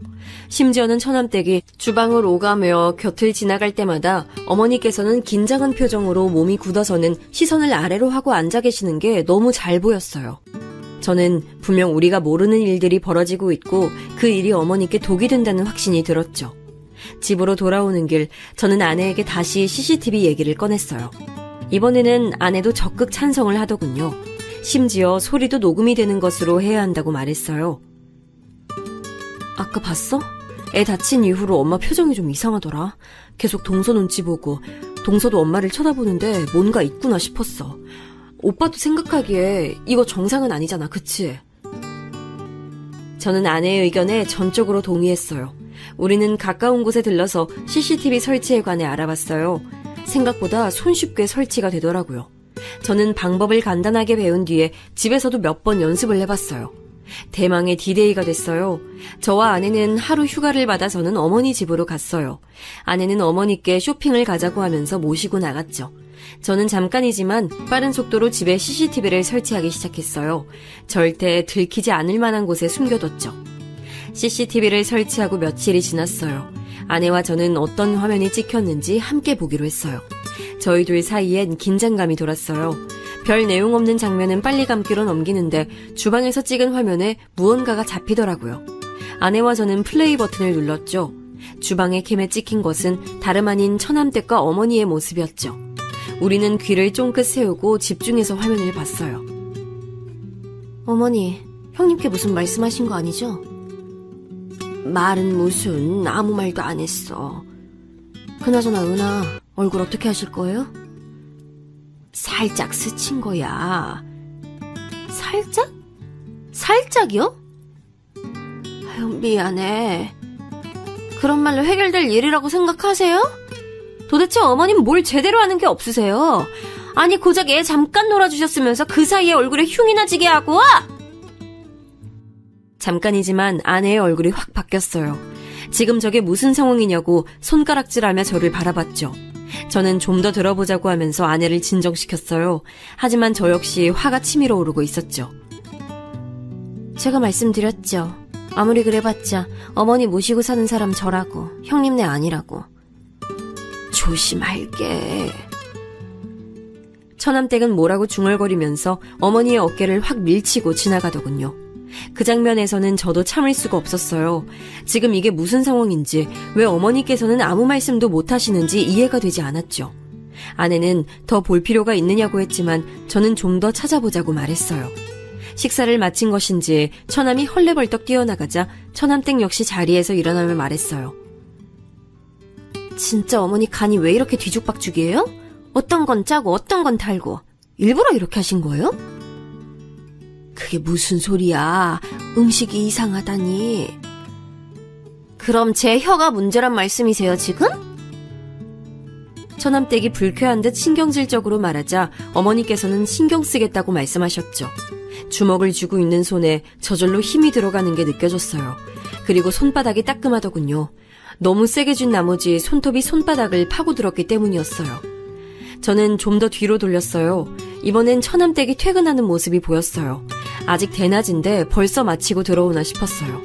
처남댁은 오자마자 인사는 어디 가고 없고 어머니 방으로 들어가더니 가방을 하나 가지고 나오더군요. 제가 생신 때 선물해드린 명품백이었어요. 그리고는 자기 방으로 들어가서 화려하게 옷을 바꿔 입고 나왔어요. 한쪽 손에는 빨랫거리로 추정되는 것을 쥐고 있었고요. 저 오늘 친구들이랑 약속 있어요. 늦을 테니까 밥 챙겨 먹이세요. 그 애도 오늘 늦는다고 하고. 그래.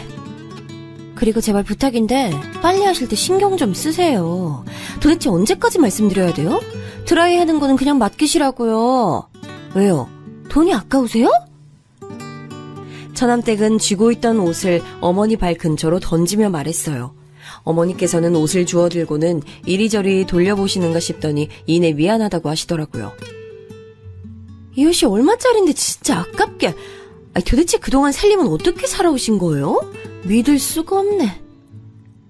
미안해. 드라이 하는 건 줄 몰랐어. 어머니, 제가 미안하다는 소리 그만 듣겠다고 했죠?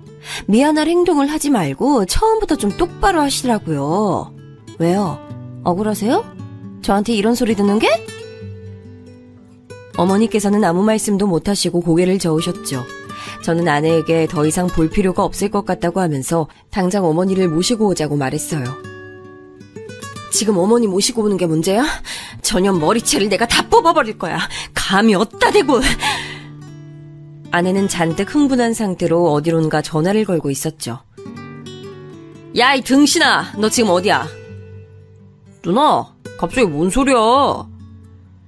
화가 잔뜩 난 아내는 처남에게 전화해 다짜고짜 소리를 질러댔어요.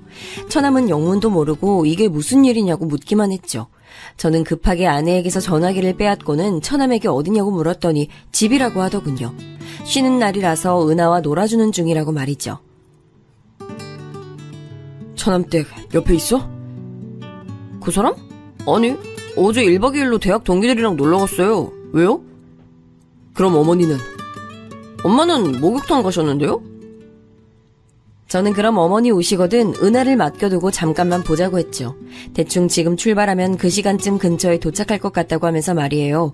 저는 절대 그 누구에게도 우리를 만난다는 말을 해서는 안 된다고 했어요. 처남은 의아해하면서도 알겠다고 말했죠.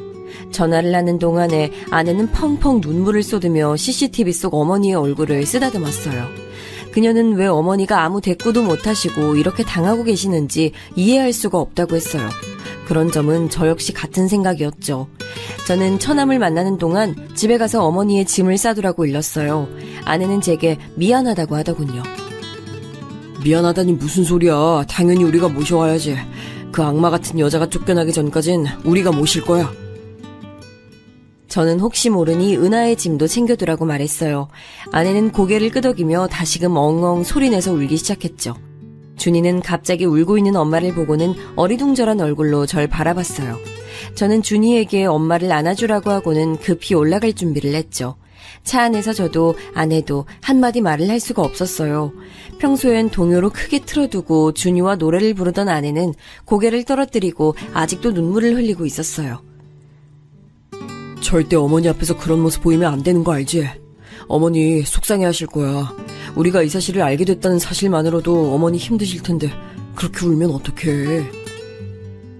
내가 그년 절대 용서 안 해. 절대. 어떻게 엄마한테... 저는 울컥하는 아내의 손을 잡아주며 빨리 어머니를 모시고 오자는 말만 했어요. 아내를 집 앞에 내려주고 저는 처남을 만나러 갔습니다. 처남은 집 두고 왜 밖에서 보자고 하는지 모르겠다고 툴툴거리더군요. 저는 집에서는 할 수 없는 이야기였다고 하면서 CCTV의 영상을 보여줬습니다.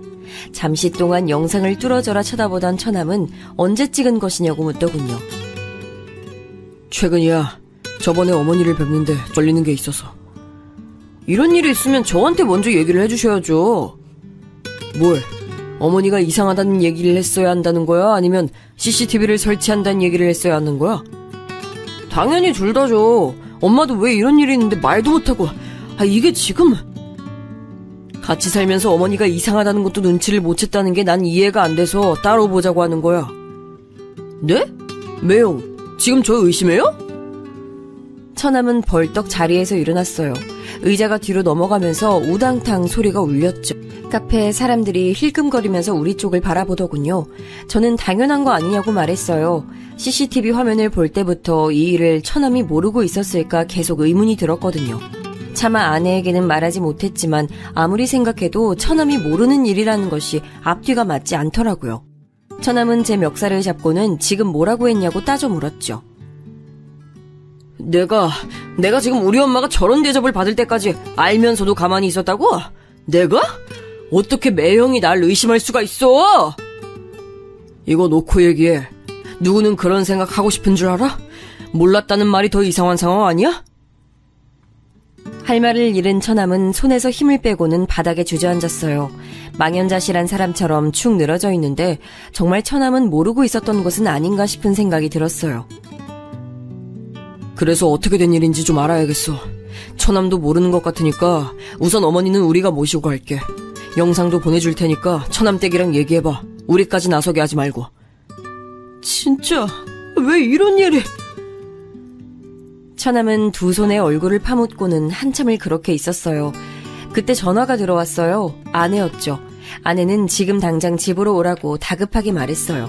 저는 깜짝 놀라 처남에게 급히 집으로 가자고 말했죠. 다행히 멀리까지 나온 것이 아니라 금방 집으로 들어갔어요. 집에는 언제 왔는지 처남댁이 와 있더군요. 처남은 다짜고짜 처남댁에게 다가가서는 그녀의 양팔을 붙들고 소리를 질렀어요. 너 왜 우리 엄마한테 왜 그랬어? 갑자기 왜 그러는데? 당신도 형님도 이게 다 무슨 일이야? 처남댁은 갑자기 벌어진 일에 당황하면서 오히려 다들 왜 몰려와서 이러냐고 물었어요. 처남은 CCTV 영상을 그녀 앞에 들이밀고는 이게 뭐냐고 말 좀 해보라고 하더군요. 영상을 보던 처남댁은 소스라치게 놀랐어요. 그리고는 집안을 두리번거리며 CCTV를 찾기 시작했죠. 어떻게 집에 CCTV를 설치할 수 있어? 나한테 한마디 말도 없이? CCTV 내가 설치했다. 어쩔래? 네가 하도 우리 엄마한테 수상하게 굴길래 설치했어. 안 했으면 어쩔 뻔했냐? 너 이렇게 못돼 처먹은 짓을 하는데 모르고 있었을 거 아니야? 아내가 버럭 소리를 질렀어요. 어머니께서는 온몸을 떠시며 준이와 은하를 품에 안고 계셨죠. 저는 방에 들어가 계시라고 말씀드렸어요. 안방으로 들어가는 순간까지도 어머니는 거실에 모인 식구들의 눈치를 보셨습니다. 형님, 이거 사생활 침해예요. 어떻게 동생네 가족이 사는 집에 CCTV를 설치하세요? 사생활 침해? 그래, 내가 사생활 침해 좀 했다. 그러는 너는 우리 엄마한테 그따위로 행동하는 건 잘한 일이고? 그거는... 근데 제가 말이 좀 심하긴 했는데요. 다 이유가 있어서 그랬어요.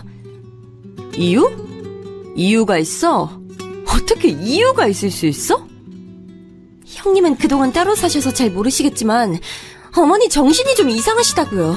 그래서 이렇게 강하게 말씀드리지 않으면 기억을 못하고 자꾸만 위험하게 실수를 하신다고요. 처남댁의 입에서 나온 소리에 저도 처남도 아내도 입만 떡 벌리고 서서 그녀를 바라보고 있었어요. 아니, 나사가 풀린 것도 아니고 자꾸만 같은 실수를 반복하시는데 그럼 어떡해요? 그냥 그렇게 둬요? 너 우리 엄마한테 뭐라고 했냐? 야, 정신이 이상해? 그래서 병원은 모시고 갔어? 병원에서 그렇게 말씀하셔? 아니지? 내가 너 집에 일찍 들어오는 꼴을 못 봤는데 그랬을 리가 없지. 행동하는 거 보면 딱 알지. 그런 걸 뭐하러 병원까지 가? 더 이상 분노를 참지 못하던 아내가 순식간에 처남댁에게 달려들어 머리채를 휘어잡았어요. 처남댁은 소리를 지르며 팔을 휘둘렀지만 아내에게는 닿지도 못했죠. 이게 좋게 말을 하니까 입 밖으로 나오면 다 말이야? 어디서 입으로 똥을 쳐싸고 있어? 아내는 머리채를 잡은 손에 힘을 주고는 다시 한번 말해보라고 윽박질렀어요. 처남은 바닥에 주저앉아서 다 자신의 탓이라고 눈물을 흘리기 시작했죠. 저는 적당한 선에서 아내를 말리기 위해 타이밍을 보고 있었습니다. 그때 어머니께서 방에서 나오시며 소리를 지르셨어요. 이게 다들 무슨 일이야? 그만두지 못해? 아내는 피곤해 보이는 어머니의 얼굴을 보고는 마지못해 잡고 있던 머리채를 놓아줬어요. 산발이 된 머리를 급하게 정리한 처남댁의 얼굴엔 피가 몰려 불다 못해 곧 터질 지경이었죠. 어머니는 큰 결심을 하신 듯 망설이다 말씀하셨어요. 내가 실수를 좀 했다. 친구 보증을 잘못 써주는 바람에 급하게 돈이 필요했어. 안 그랬다가는 이 집을 날리게 생겨서 그래서 돈을 빌렸는데 그걸 갚을 방법이 마땅치가 않았어. 그래서 이서방한테는 미안하지만 이서방이 사다 준 물건들을 내다 팔았는데 그걸 며느리한테 들켰어. 어머니의 고백에 놀란 저는 왜 말씀을 안 하셨냐고 물었어요. 이서방한테 미안해서 어떻게 말해. 잘해준 것도 없는데 나한테 어머니 하면서 살갑게 대해주고 사위 이상으로 나한테 신경 쓰고 챙겨주는데 급전이 필요하다고 그런 자네가 준 걸 내다 팔았다고 어떻게 말을 해. 그냥 꽁꽁 숨겨두고 싶었어. 아무도 모르게. 어머니, 처음부터 돈이 필요하다고 솔직하게 말씀해 주셨다면 어떻게든 해결했을 텐데요. 그 꼬투리 잡힌 걸로 그럼 계속 참고 계셨던 거예요? 어머니께서는 자식들에게만큼은 알리고 싶지 않았다고 말씀하셨어요. 아내는 그깟 돈이 얼마나 된다고 그 모욕을 참아내며 사셨냐고 어머니를 안고는 펑펑 울기 시작했죠. 처남댁, 다시 말해봐. 어머니가 정신이 이상하셔? 어떻게 눈 하나 까딱 안 하고 그런 말을 하지? 처남댁은 어머니가 다 터뜨리실 것이라고는 전혀 생각하지 못한 듯 입술을 깨물고는 이리저리 눈동자를 돌리고 있었어요. 딱 봐도 이 상황을 어떻게 하면 빠져나갈 수 있을까 고민하는 눈치였죠. 처남은 단단히 결심한 얼굴로 말했어요. 이렇게까지 왔는데 내가 미쳤다고 너랑 살겠냐? 이혼하자, 이혼. 나는 너랑 죽어도 못 살아. 처남이 이혼을 언급하자 처남댁의 얼굴이 확 달라졌어요. 눈을 시퍼렇게 치켜뜨고는 죽어도 이혼은 못한다고 소리를 질렀죠. 옆에서 지켜보는 제가 다 소름이 돋을 정도였어요. 하지만 화가 머리끝까지 난 처남도 만만치 않더군요. 처남은 이런 상황에서 어떻게 같이 살 수 있느냐고 당장 나가라고 소리를 높였어요. 하지만 처남댁은 눈 하나 깜빡하지 않고는 오히려 이 모든 일을 처남 탓으로 돌렸어요. 이게 다 너 때문이야. 그날 내가 너랑 자지만 않았어도 은하만 생기지 않았어도 내가 이렇게 살 사람인 줄 알아? 너 때문이잖아. 처남댁이 고래고래 소리를 지르며 자기 인생을 돌려달라고 말도 안 되는 억지를 부리는 동안 아내는 어머니를 모시고 나가자고 말했어요.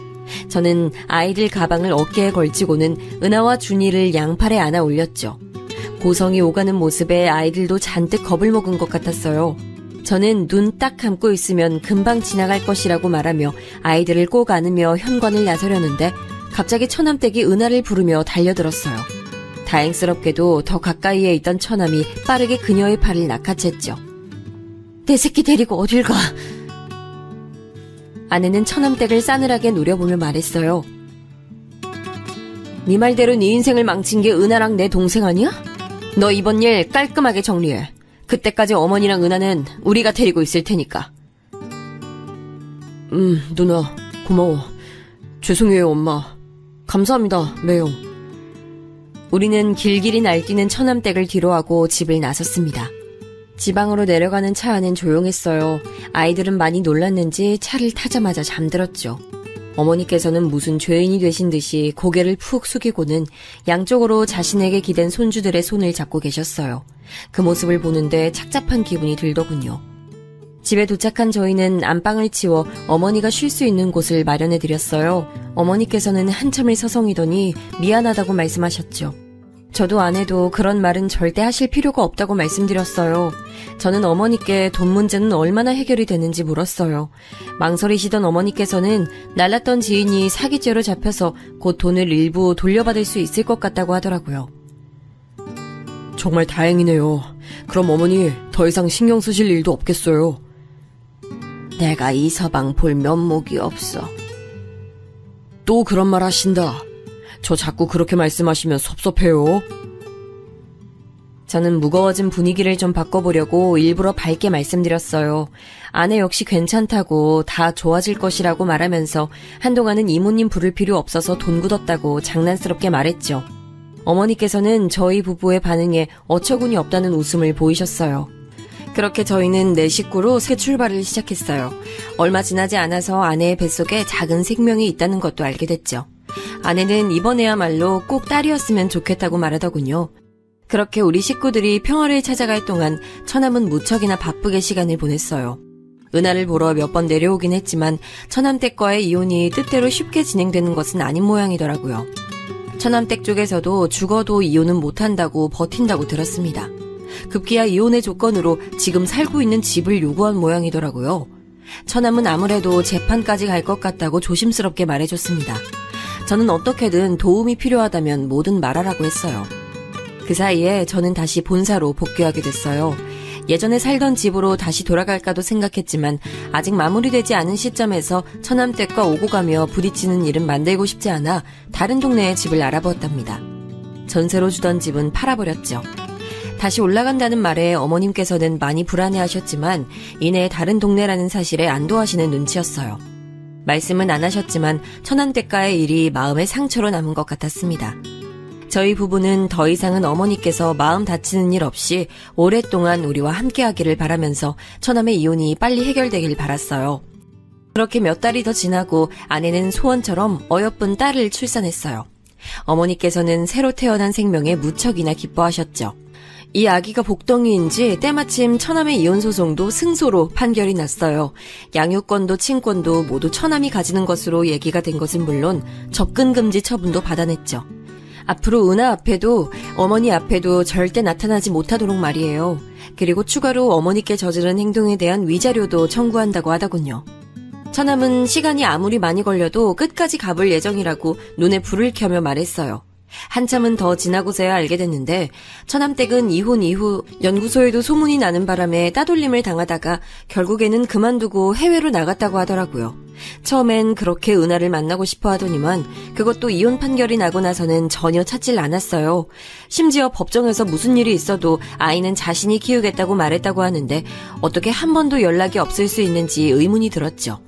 물론 저희가 접근 금지를 신청하긴 했지만 그렇다고 전화도 없을 줄은 몰랐거든요. 아내는 양육권은 줄 수 없다고 난리까지 피웠던 것도 자신이 유리하기 위한 장치가 아니었겠냐고 하더군요. 처남댁이 어디서 어떻게 지내는지 조금도 궁금하지 않지만 제발 인간답게 사람답게 살았으면 좋겠다는 생각이 드네요.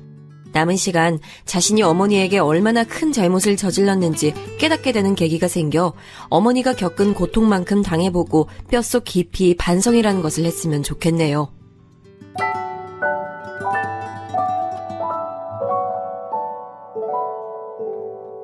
you.